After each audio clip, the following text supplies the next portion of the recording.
Welcome back to Reading with Miss Dickerson. Today we're going to read Disney's Beauty and the Beast. Once upon a time, there lived a beautiful young girl named Belle. She loved to read and could often be seen wandering through her village with a book. Belle lived with her father, Maurice, who was an inventor. One day, Maurice went to a fair. On the way home, a bad storm broke out, and he took shelter inside a dark castle. But the master of the castle was an angry beast, and once he discovered Maurice, he would not let him leave. Belle searched for her father when he didn't return home. She soon came to the castle and went inside. "Hello, is anyone here?" she called as she walked through the hallways. A wooden mantel clock and a fancy candelabra were sitting on one of the tables. Belle didn't see them, but they noticed her. "It's a girl," cried Lumiere, the candelabra. Once Belle had passed, he jumped to the floor. "She's the one, the girl we have been waiting for. She's come to break the spell." Many years earlier, Lumiere and Cogsworth the clock had been human, along with lots of the other objects in the castle. But their master, the prince, and his castle had been put under a spell. The servants had been changed into enchanted objects, such as the clock and the candelabrum. Well, the prince had been turned into an awful beast. The spell could only be broken if, by his 21st year, the beast fell in love with a girl who loved him in return. Lumiere and Cogsworth followed Belle. Before long, she came to the dungeon where her father was locked up. "Papa?" she exclaimed. She knelt down to touch his hand. "You must go!" Maurice cried, but it was already too late. The beast had entered the room. Belle was not afraid, though. "I've come for my father. Please let him out," she said sternly. "He's my prisoner," the beast growled. "Take me instead," Belle offered. "You would take his place?" the beast asked, astonished. Belle agreed, and the beast dragged Maurice from his cell and sent him away. On his way back to the dungeon, Lumiere suggested that his master find Belle a more comfortable place to stay than the cold, dark cell. The beast was not hard-hearted, though his manners were rough and his temper terrible. When he saw Belle sobbing, he softened.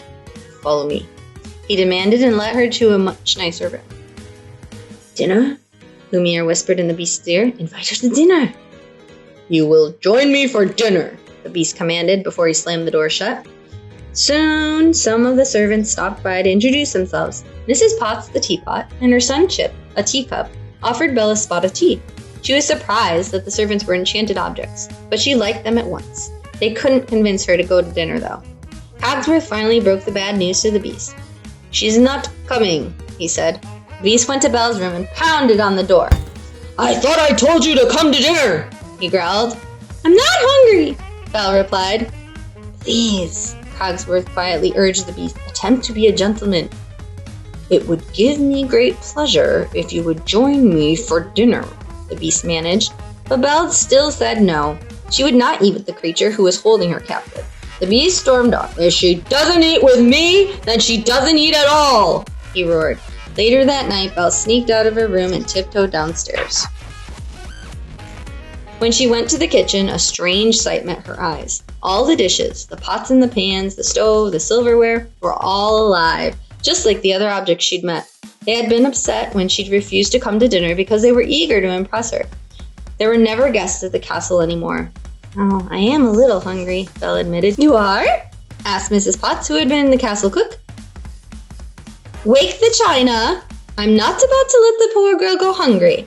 Belle had been hoping for a bite to eat. Instead, she got a full-blown feast. Beef and cheese, pie and pudding. Belle had never had such a meal. Her new friends treated her like a princess.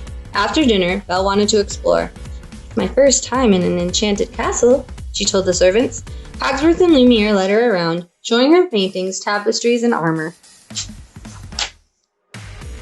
"What's up there?" Belle asked when they came to a very long staircase. It was the west wing, and everyone was forbidden to go there. Cogsworth and Lumiere tried to lead Belle in another direction, but she slipped by them and climbed the steps. Behind the door at the top was a wreck of a room. Furniture was torn apart. A painting of a handsome prince was ripped down the middle. The only thing intact was a single rose under glass, and even its petals had started to fall off. Once the last petal fell from the rose, the spell over the castle would never be broken. But Belle didn't know about the spell.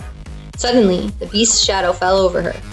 "Get out!" he yelled and started to smash things. Belle ran down the stairs, past Lumiere and Cogsworth. "Promise or no promise," she cried, "I can't stay here another minute." She dashed out the front door, grabbed her horse, and rode into the dark forest. But the forest was not safe. It was full of wolves. They chased after Belle. She tried to hold them back with a stick, but they snapped it in two. Suddenly, the beast appeared. He growled at the wolves and tossed them right and left. They bit his stick and clawed at his fur, but he managed to fight them off. At last, the wolves ran away. Since the beast had gotten hurt while protecting her, Belle didn't feel right about leaving. She took him back to the castle and nursed his wounds. "Thank you for saving my life," she said. Day by day, the beast and Belle got to know each other better. They ate together. They played in the snow together. One day, the beast shared his library with her. She had never seen so many books. And one evening, they danced together. The servants were overjoyed. They could tell the beast was falling in love with Belle, and Belle with the beast. But Belle was very concerned about her father's health. She wanted to go see him. Because the beast loved her, he decided to let her go, even though it meant he wouldn't be able to break the spell. With a last glance toward the beast, Belle left the castle and went to her father.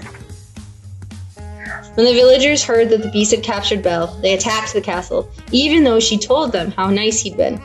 Lumiere and Cogsworth came up with a plan to defend the castle. When the villagers stormed inside, some of the enchanted furniture fell on them. Teacups poured scalding tea on their heads. Cabinet doors flew open and knocked people down, and knives and forks soared through the air. The villagers ran out of the gate, screaming. But during the fighting, the beast had been badly hurt. Belle returned to the castle to find him wounded and dying. "Beast!" she cried, kneeling beside him. "Belle," he said, gasping, "you came back." He was weak, though, and soon his eyes closed. "Please don't leave me," Belle sobbed. Then, just in time, she added 3 magic words. "I love you." Tiny comets showered down on the beast. As Belle watched, the beast's claws became hands and his fur changed to human skin. He became the prince he had once been, now that Belle had broken the spell. "Belle, it's me," he said. She looked deep into his eyes. "It is you," she cried happily. Cogsworth, Lumiere, Mrs. Potts, Chip, and all the other servants returned to their human forms too. Belle leaned in and kissed her prince. "Are they gonna live happily ever after, Mama?" Chip asked. "Of course, dear," Mrs. Potts said with a happy sigh. "Of course." The end.